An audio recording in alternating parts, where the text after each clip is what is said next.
Ibu Sri adalah seorang pegawai negeri sipil yang bertugas sebagai staf di Puskesmas Cangkurawa, Kabupaten Bogor.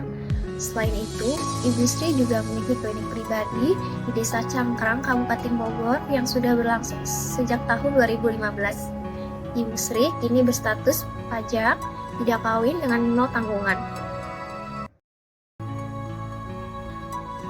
Kemudian ada dokumentasi klinik Ibu Bidan Sri Hartati. Yang pertama adalah tampak depan klinik, kemudian ada meja konsultasi dan ruang penanganan.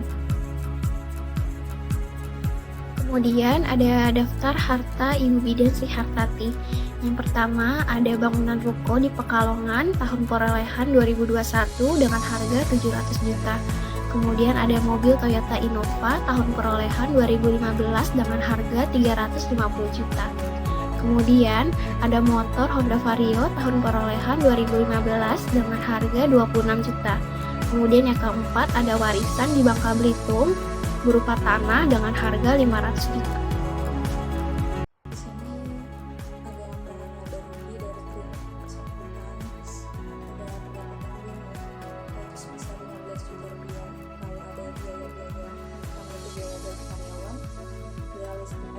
Biaya belanja obat dan alat kesehatan, biaya kebersihan dengan total biaya Rp7.900.000.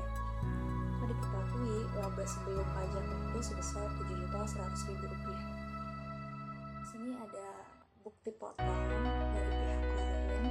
Ada gaji pokoknya sebesar Rp54.669.600. Kalau ada jumlah gaji dan tunjangan itu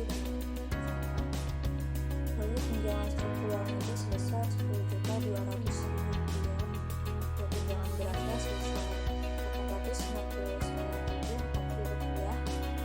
dan tunjangan khusus PPh 21-nya sebesar Rp416.004 dan tunjangan lainnya sebesar Rp24 jumlah pesangon brutonya sebesar Rp26.154.668.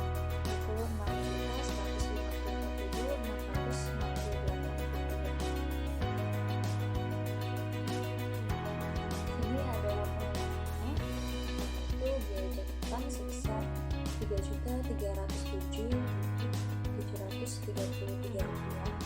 Lalu ada iuran tunjangan tertuanya sebesar Rp2.596.806. Jumlah pengurangan itu sebesar Rp940.539. Maka kita lihat penghasilan nettonya sebesar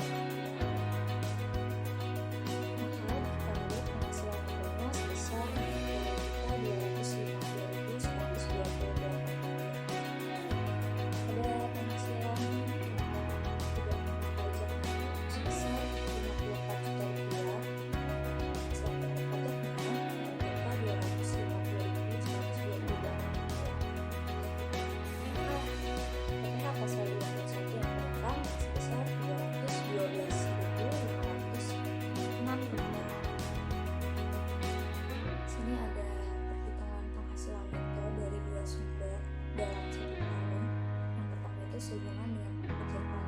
Sini penghasilan brutonya itu sebesar Rp65.454.668. Kalau ada pengurangannya biaya catatan, biaya pensiun, dan utama itu sebesar Rp5.904.539. Penghasilannya sebesar Rp60.250.128.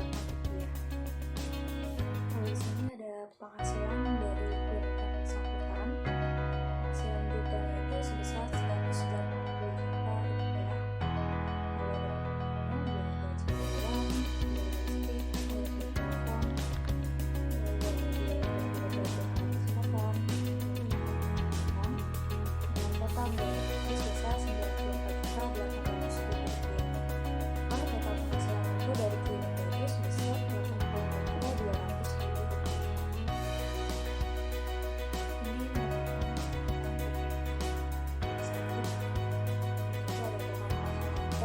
Ini merupakan gabungan kita dari kegiatan dari klinik sebesar Rp450.452.128. Kalau ada PPKP-nya sebesar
penghasilan neto dalam negeri lainnya terdapat Rp85.200.000.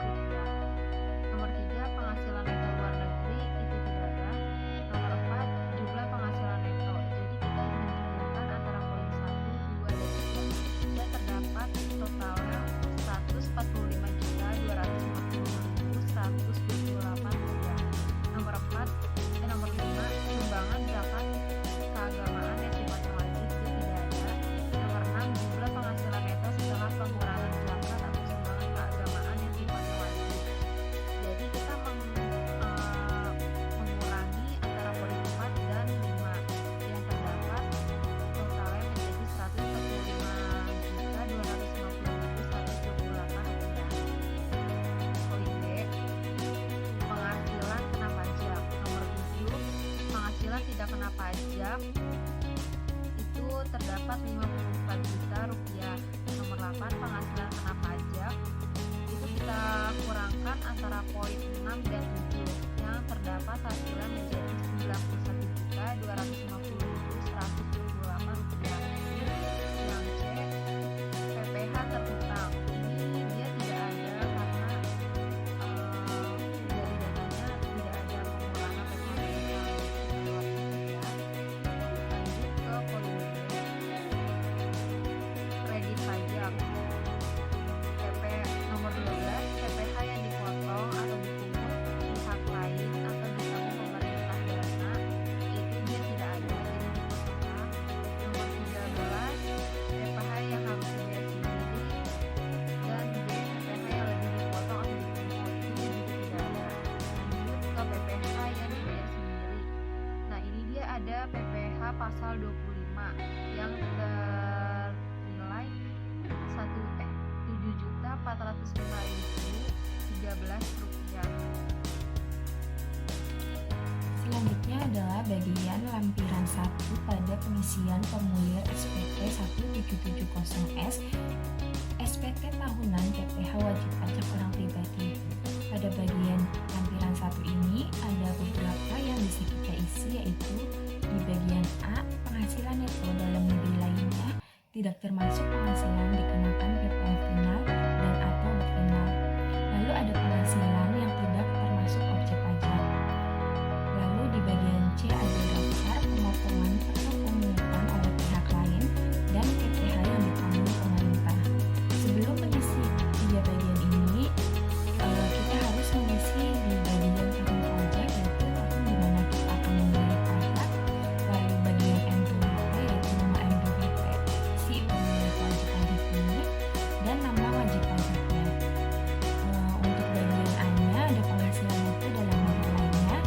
Di bagian ini apabila kita memiliki datanya boleh diisikan.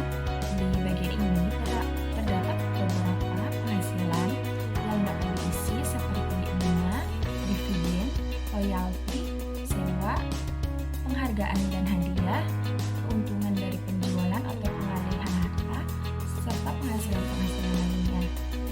Lalu di bagian B ada penghasilan yang tidak termasuk objek pajak.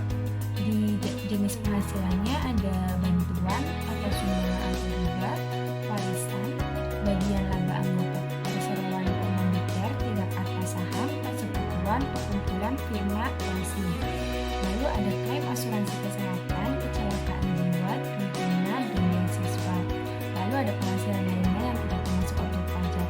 Bagian industri harfi ini di datanya kebetulan terdapat penghasilan tidak termasuk objek pajak di bagian warisan, yaitu sebesar Rp500 juta. Maka kami mengisinya juga di bagian ini, di penghasilan tidak termasuk objek pajak, bagian warisan dengan jumlah penghasilan sebesar Rp500 juta.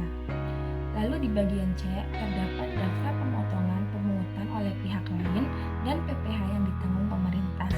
Di sini terdapat beberapa pemotongan, yaitu pemotongan atau pemungutan NPWP, nama pemotong pemungut pajak, NPWP pemotong atau pemungut pajak, bukti pemotongan pemungut pajak, jenis pajaknya, lalu jumlah PPh yang dipotong atau dipungut.